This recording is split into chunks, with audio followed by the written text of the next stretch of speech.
বন্ধুরা দেখুন কি ভয়ঙ্কর একটি সাপ। এই সাপ দেখেও সে খুব শান্তভাবে ঘুমিয়ে নীরবে একটা সাহসিকতার পরিচয় দিল। যদি সে নড়াচড়া করতো তাহলে তাকে নেচমে দিত। কি ভয়ঙ্কর সাপ বন্ধুরা, আপনারা দেখলেই বুঝতে পারবেন। এরকম ভয়ঙ্কর সাপ যদি আপনার পাশ দিয়ে যায় আর আপনি যদি নড়াচড়া করেন, নগদে আপনাকে নেচ মেরে দিবে।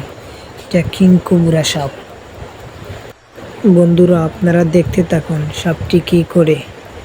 সাপটি শেষ পর্যন্ত তাকে নেচ মারার জন্য দাঁড়িয়ে যায়। সে খুব বাইলে সে সরে যায়। যে সময় দেখে তাকে নেচ মেরে দিবে তখনই সে সরে দাঁড়ায়, কারণ সাপটি খুব বিশাল সাপ এবং কতটুকু ধারায় সাপটি আপনারা নিজের চোখে না দেখলে বিশ্বাস করতে পারবেন না। বন্ধুরা দেখুন সাপটি এভাবে ঘুরে চলে আসছে আবার তার দিকে। তখন তার ক্যামেরার নড়া দেখেই সাপটি কিন্তু তার দিকে কল্লা তুলে তাকে নেচ মারার জন্য প্রস্তুতি নিচ্ছিল।